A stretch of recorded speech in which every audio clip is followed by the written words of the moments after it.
Fewer couples in Singapore are tying the knot. Latest national statistics showing the number of marriages falling since 2022.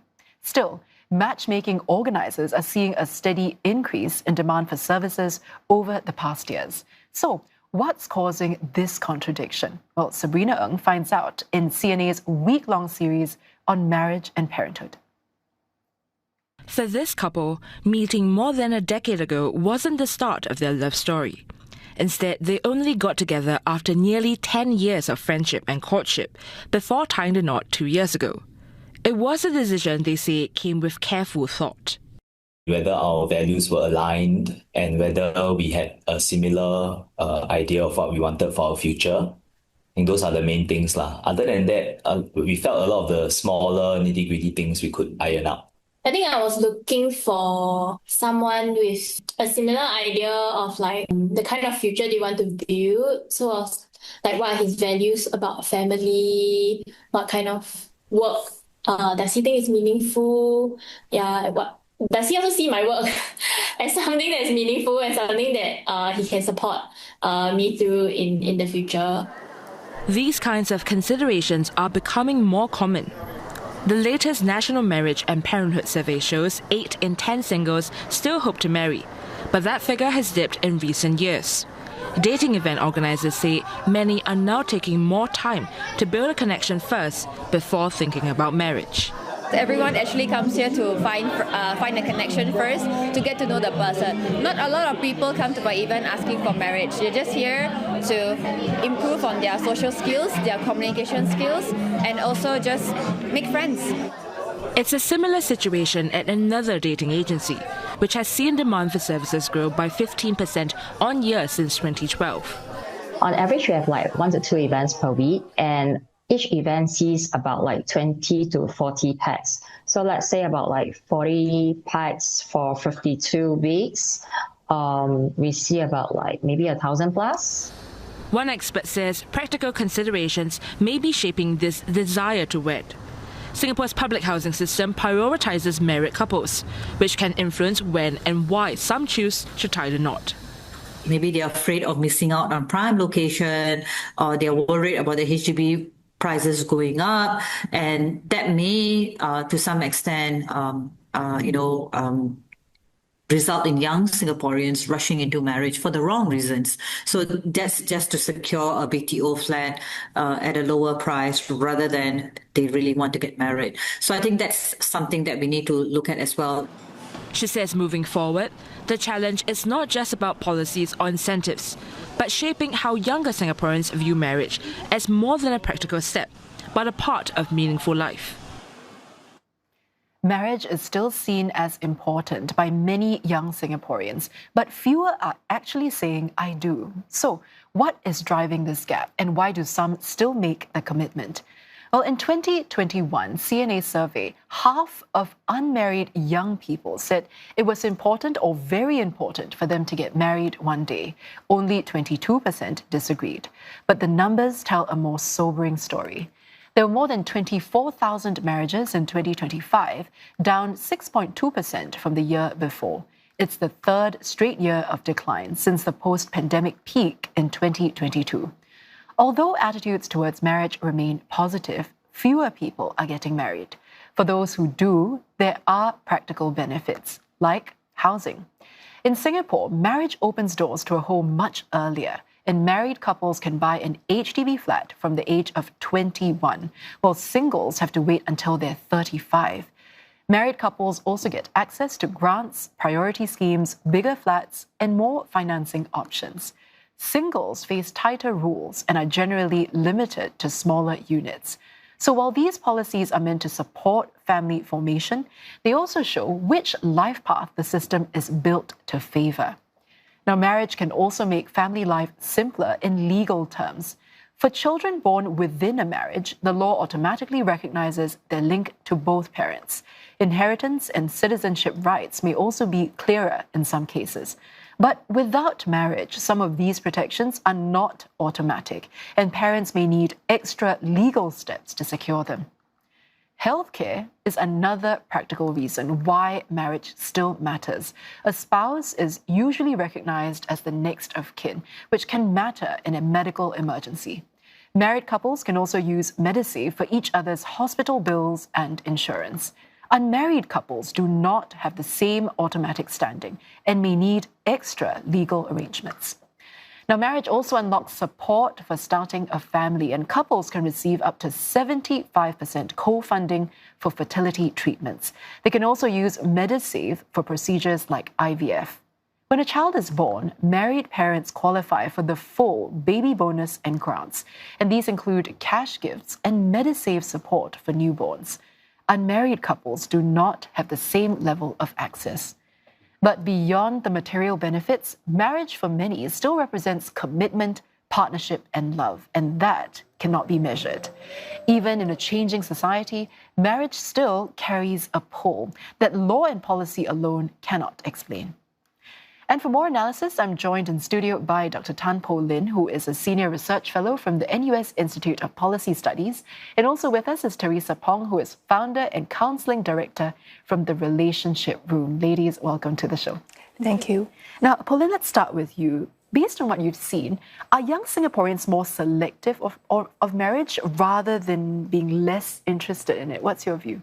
Well, we have already heard from you that the vast majority of young Singaporeans still say that they're interested in marriage. So I think that the word you use, selective, is a really good way to put it. Maybe an accessible or intuitive way to think about it is like comparing finding a marriage partner to finding a job. In fact, in research, it's quite common for researchers to look at the marriage market like looking at the job market. And that's, I know, kind of a funny way to think about it. But what you can think about is that some people are looking for a job, and there are some employers, right? And there's some kind of matching process. Sometimes it works out, you get a job, and that's great. And sometimes it doesn't work out. It's similar for marriage, right? You meet somebody, sometimes it works out, and sometimes it doesn't. So why do I bring this up? I think it's because there's a very useful concept when we talk about job market that's been well understood by economists for a long time, and this idea of a reservation wage. The reservation wage is basically the lowest level of income or salary below which you would just say no to any job. So when we apply this concept of a reservation wage right now to the marriage market, what we are actually trying to say is that now there are lots of people who will say no to marriage, right? If their prospects or the prospective partner is offering something lower than that basic level that they have in their minds. Yeah, so they have a standard that they will not go below. Exactly, you said it better than me. So, Teresa, let's go to you now. Are you also seeing in couples a greater mismatch of expectations when it comes to what they want from each other in a marriage? In fact, this is a very good question. At my practice, the relationship room, we do see many young dating couples with different mismatches, but it doesn't mean that they don't care for each other. And this mismatch can be categorized under three major groups. The first is finance. And when we talk about finance, it's very linked to lifestyle options and also decisions for climbing the social mobility ladder. The next is parenting. When we talk about parenting, we are talking about whether do we want to have children or not. And even if we want to have children, what kind of values, what kind of parenting style do we want to adopt? And finally, career aspirations, such as, do I want to put my career on the hold, or do I want to be a stay-at-home mom? So these are the areas that they have actually differences with, but it doesn't mean that they don't care for each other. Now, Po Lin, despite these differences that Teresa just mentioned, do Singaporeans still see marriage as ideal, do you think? And why do we tend to see this sort of difference or tension between the aspiration of wanting to get married, but at the same time, still not really doing that as yet? Yeah, I think that what you're pointing out is kind of like a paradox, right? I'm interested, I want to get married, but I'm okay. I find it acceptable if I don't end up getting married. So this paradox, I think, actually arises partly with regard to the previous concept of, people raising their standards, as you put it. So when people raise their standards, think about what it signals to a person who's looking for a partner. it means that in order for me to fit that standard, I have to work on myself.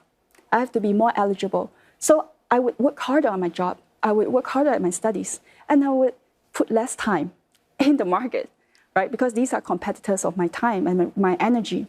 So when that happens, right, I think that what we see is that people say, well, I would like to get married, but it's going to be last in line because I'm going to put my career first. I'm going to put my studies first.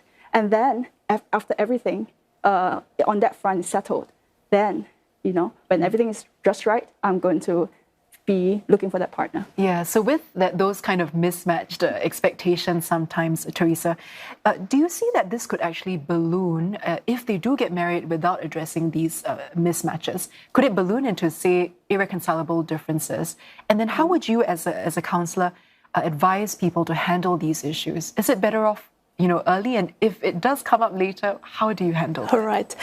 Misalignments do not end a relationship, but avoidance of having a difficult conversation to talk about these misalignments does actually break a relationship. And in fact, the challenges that I see in my practice is if you don't have these conversations, it will actually start to build up the resentment, unhappiness, and even erode the emotional connection, which will impact on the overall relationship or even marital satisfaction. Yeah.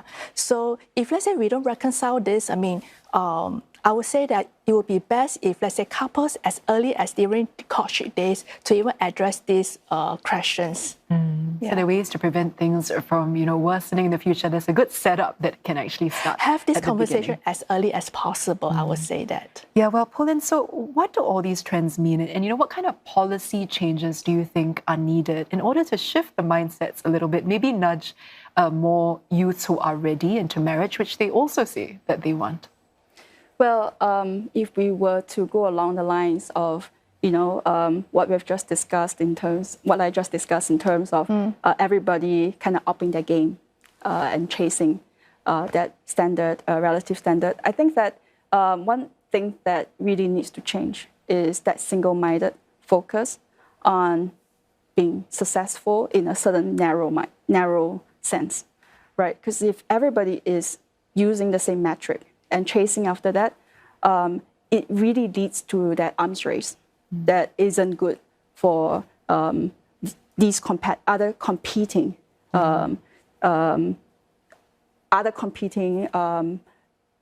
areas of your life, right? Because if you devote a lot of time to working and advancing your career, you don't have time to go and find a partner. Yeah, it's a race to the bottom and everyone ends up feeling more isolated in that way. So, Teresa, before we go very quickly, any quick thoughts on any ways that mindsets can shift to the point that Pauline is making about single-minded focus on success?